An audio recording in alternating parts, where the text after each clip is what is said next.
The real Apple AI is delayed till 2025. Welcome to All Future, where we make videos like this throughout the week talking about all sorts of different tech things and the latest tech news and what it means for the future. Today we're talking about Apple's AI rollout plans and the fact that they showed us all these features at WWDC, but it's going to be a staggered rollout. It's not all coming when iOS 18 comes. So what are some of the initial details here, Matt? So, Apple, awesome keynote event. I think by all measures, everyone seemed happy with it. It's one of those rare Apple events where there wasn't a ton of disappointment after, because people expected Apple to reveal, I don't know, hologram iPhones or something like that. We really liked it here. It showed a lot of features that we've kind of almost the entire wish list, really. Like there's nothing I can really think of that we were like, oh, I hope they implement this. This is kind of like an outside thing, but maybe they'll do it. And then boom, they did it. They named it. A lot of great integrations. The integration with ChatGPT, how much the stuff is going to be on device, all these things. Awesome. Great presentation. Oh no, there's a little asterisk. And that little asterisk is that a lot of the flashiest features probably aren't going to be out until sometime in 2025. Yeah. So this isn't super surprising to me. And I don't think is going to be surprising to anyone who has followed Apple for a while or knows these features. But is this going to be a problem for them? I don't know. Is it going to seem like they're under delivering if they don't have these things there? I don't know yet. How are you feeling? Well, I'm not entirely sure. I think it makes sense, but at the same time, it might be interesting to see how they navigate like the new iPhone 16 release. And I'm assuming AI will be a big part of that.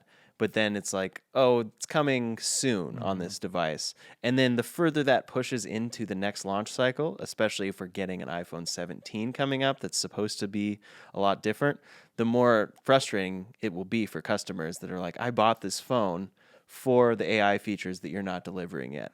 And that's something we're experiencing more and more, I think, with tech companies promising a software feature, and then you buy the hardware, and then it takes a long time for that software feature to arrive.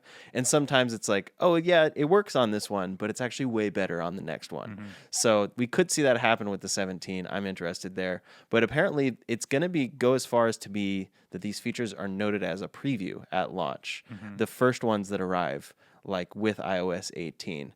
And that will be the ones that I guess are arriving for first iPhone 15 Pro users and Pro Max users. And then they're going to start rolling them out throughout late 2024 and even into early 2025. Right. And Apple's done this before. This isn't something new. There's been a lot of features that Apple will at an iPhone event or at a WWDC will announce, and they'll use some nebulous phrasing coming later this year, something along those lines. The difference is it's never really been kind of a marquee feature. It's always been, oh, here's this new cool thing. We're also working on that. That's going to come soon. And everyone's like, oh, cool, whatever. Yeah.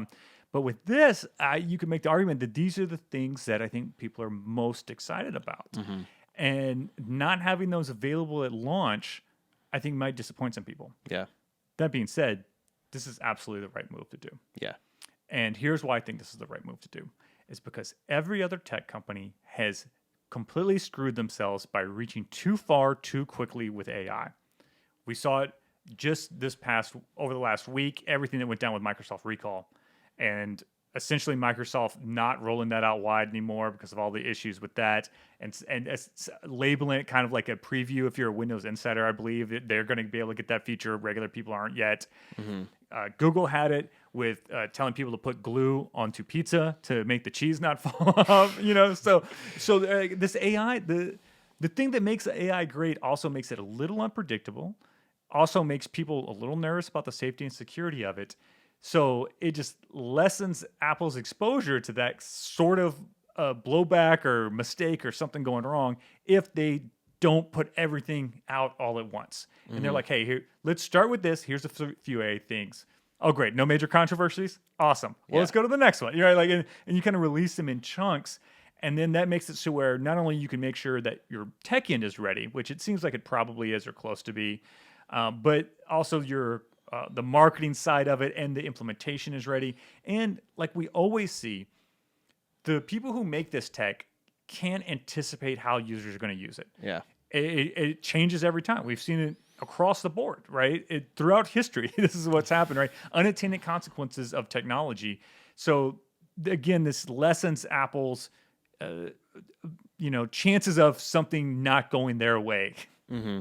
Absolutely. So some of the features that will be available at launch, reportedly, are the summarization of emails and texts and all that stuff, kind of the Grammarly type tools that will be summarizing things or helping you rewrite things in a different tone. So that's exciting to see. And then Genmoji, along with the art tools. So that's where it's automatically generating an emoji based on your text. And then you can send a very customized thing there. Or you can send a special happy birthday thing animated with your significant other's face in like this style. They went very artistic with all of their art generation tools as opposed to realistic. Right. And that's supposed to come along with priority notifications. And that's probably going to be a really nice one for people because instead of your notifications just being in order of most recent, it'll actually know what things really matter to you because you're going to get so many notifications throughout a day and probably so many texts. It will recognize, hey, this one text I'm going to surface because this has actual information. It's not just a joke about that information or something that followed it up. So those things are going to be available at launch this fall, but anything beyond that seems like it's not coming until 2025. Right. And I will say, I like this kind of this list of 3 things feels like a good launch to me. Right. And none of this stuff is finalized. This is all rumor based stuff. Who knows what they're actually going to do? It might be these, it might be more, it might be less. But if these are them, I like these. Because they do a few things that I think Apple needs to do with AI in general. One, put the convenience factor of AI stuff into people's hands and a wide range of people. So when you look at things like the helping you compose emails or Word documents or I guess Pages documents or whatever, like that's like you can immediately see the benefit if you're a user right there. This isn't some nebula. I don't have to make up some kind of intense scenario about my mom being late from the airport and we got to get to dinner on time or whatever. It's like, oh, this is something that I do a lot and it's right here. It's right in front of me. I can see it and I can show it to people real easy. It's like, hey, check this out. Like I wrote this thing and then it told me how to make it sound more exciting. Isn't that cool? Boom. That's nice. Yeah. The text summarization thing. That's showing the preview or notification summary rather. That's showing the kind of preview of that AI assistant features. It's showing its ability to organize your life better, which I think again is something people are gonna go, "Oh, that's nice. I like that." And then the third one, the generative image stuff with the Genmojis, is that whatever the marketing term is there.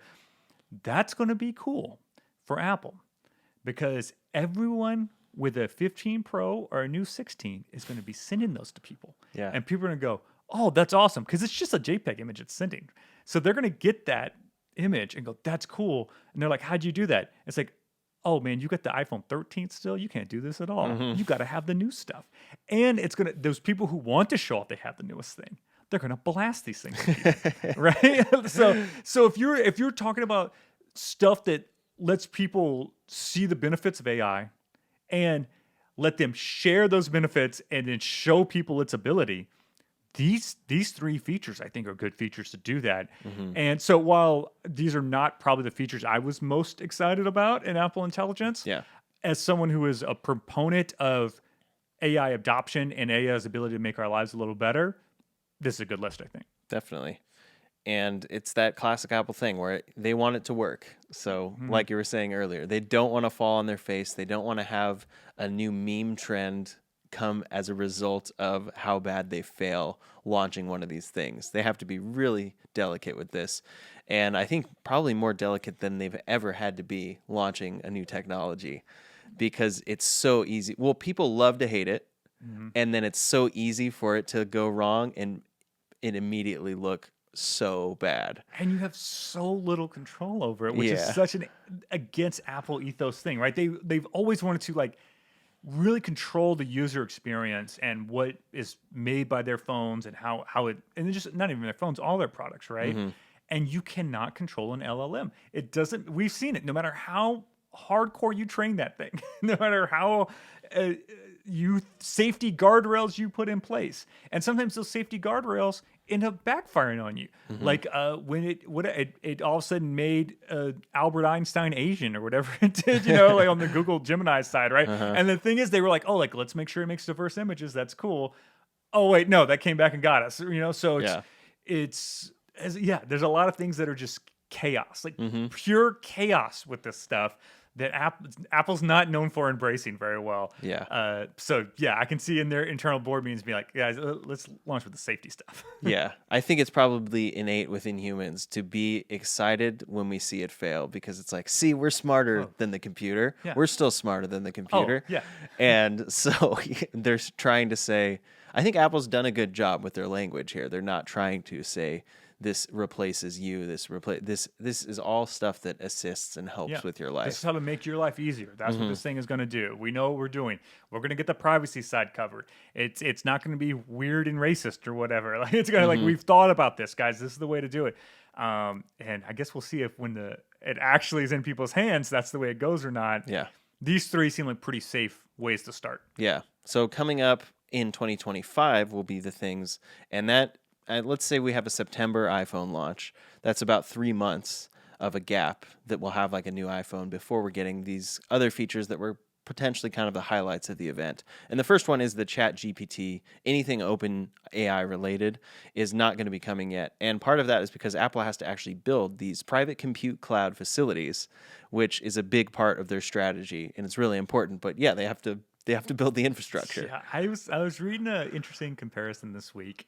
And it was like not since 1943 America in World War II, when we all of a sudden overnight built factories for ships, has someone built something as fast as Apple is attempting to do now.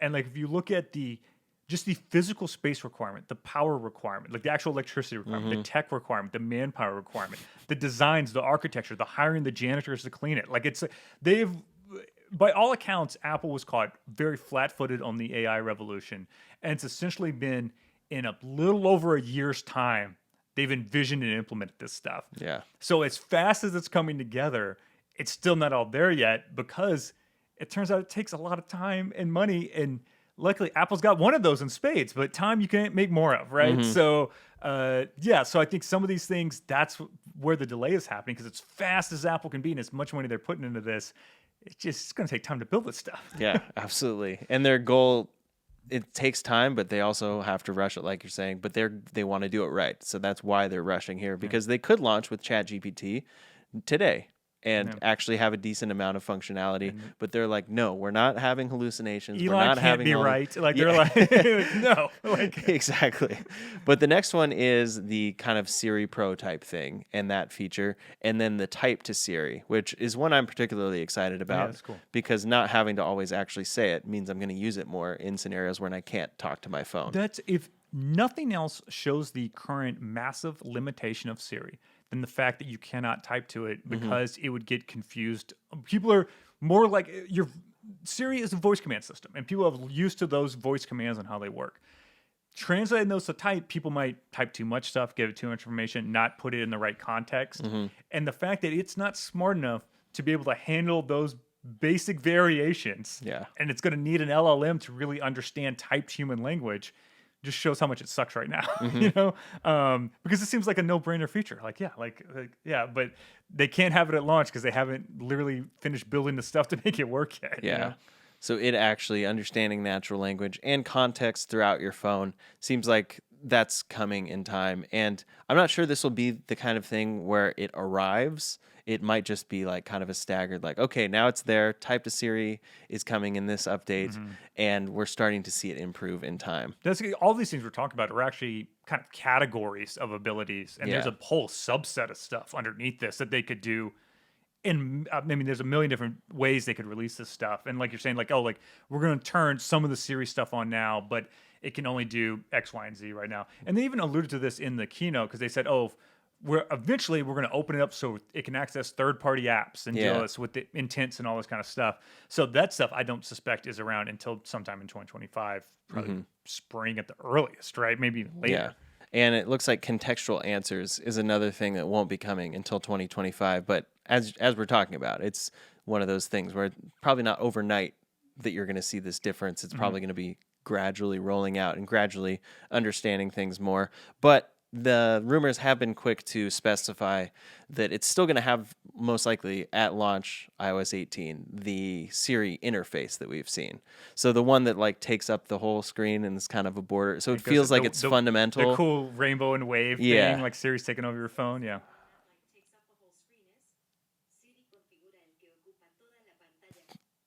Siri, we just set Siri off and it translated that phrase into Spanish or something. Yeah. Fascinating stuff. It needs more context. But the interface that we've seen where it has the border and it's really just locked in as part of the system as opposed to kind of like a thing that pops up over what you're doing, that's supposedly going to be coming with iOS 18, and then functionality will get better in time. As we've talked about, to a certain degree, a lot of this functionality is already available in third-party apps, but I think the big difference is that it's all sending to the cloud. So like there's the ChatGPT app, which you can talk in natural language and get really great answers with, but of course that's not going through any sort of Apple private thing. It's not doing much on device. But what are your thoughts using the ChatGPT app? I've been using it more than I ever have, especially as 4.0 has just gotten really impressive, I think, in a lot of ways. I mean, I don't, this probably won't even show up on camera that good. But on my lock screen, I have the little widget for ChatGPT. So I can literally just press it and I'm instantly in the GPT interface. And I've been using it a ton. Yeah. I've been using it a ton. I mean, just this week, I just had all the electricity redone in my house. I'm restoring a Victorian home. Don't ever do this, guys. Don't ever do this. Buy new stuff. No. But I had all the rewiring done and I'm doing the patchwork. Because it's like everything, I'm basically like, let me give it a week to see if I can figure out how to do it myself before I pay someone to do it. And I literally, I'd hit that little shortcut and I can take a picture of something and I can ask it advice on things, right? And when the example this week, I was wondering on like what size holes can I just get a patch kit for versus actually like cutting out more sheetrock to put over it. And I could literally take a picture of the spots, that I was talking about and it would give me reference on what's going on. Just hanging out with the electricians, like running through the house and seeing all the old infrastructure in there, because it literally had old electric infrastructure from the 30s, like in it, and we'd run into like weird stuff, and I could ask ChatGPT what things were, and because I'm a pro member or whatever it is, the paid tier of ChatGPT, it has all my chat logs, so it knows that I'm restoring a Victorian house. So it goes, oh, in your Victorian house, that's more than likely this kind of wire runner for this type of insulation, blah, blah, blah. Like, so it's cool. I like that a lot. That being said, I'd like it a lot more if it was integrated through the OS. Yeah. And if it was using some kind of make me feel a little better privacy thing, right? So when you're talking about these three features that it's coming with, yes, you can kind of all do them right now, right? I can go in Midjourney and make a goofy emoji image and send it to somebody, right? That's not as cool as it being built in. And most people aren't going to do that. The vast majority of people aren't going to go out of their way to these apps and these features and things like that. They want it built in. They want it integrated. So, yeah, that's what we need. So then the question is, right now we have an early 2025 timeline for basically delivering the full spectrum of what they demoed for us at WWDC. Do you think we're going to see delays beyond that because of Apple's rollout of private compute cloud and all that stuff? Everything is going to come out within a reasonable way for Apple to say it all came out when they thought it was going to come out, right? Like maybe their internal timelines might slip or move or something like that. But Apple is never going to like say a hard date on something and then not release it on that day. There's a handful of times when they've given nebulous future dates on things, and it hasn't happened. Yeah. The AirPower thing, probably most notorious, right? An actual product that they showed us that never ever came out. Yeah. I can't think of any software examples of that off the top of my head. So, there's going to be so much coming out that if one of these things, Apple doesn't really nail their version of it or how they want to do it, and we don't see it implemented until 2026, or we see some kind of pared down version of it in 2025, they're going to be like, yeah, that's what we meant when we said this. So I don't think there's going to be anything that is awesome that we're going to have to wait a really long time for. Yeah, they also might just have a good angle about the whole thing where they consistently say, well, we don't just want to deliver artificial intelligence. Yeah. We want to deliver Apple intelligence. That's which is a huge focus on your privacy. We don't want to do this wrong. And if we had rolled out these features in early 2025, it wouldn't have valued all those things. The classic thing where they make it seem like they're doing us a favor, right? They're going to go, guys, look, we know we said 2025 on this, but it turns out we didn't expect all these challenges to make it safe for you. So it's taken us a little longer. Don't worry, when it comes, it's going to be even better. Like something along those lines, right? Yeah. So it's not like this is the end of the story either. The abilities of these things are going to continue to get more and more and more impressive. So Apple Intelligence, this is version 0.1 of this. This isn't even like the real version that's going to be possible. Again, because Apple, by all accounts, a little bit behind on thinking about this. Like everyone else seemed to be thinking about it a little sooner than them. So they've pivoted now, but they still have years of research that they can do to figure out how to really make something impressive. Yeah. So it's just going to keep going. Like this train has just started. I am definitely excited to see how this all rolls out, both in the real ways and in the ways that Apple markets things. I'm excited to see things get spun in a way that convinces people that they did the right thing when maybe they were just actually behind.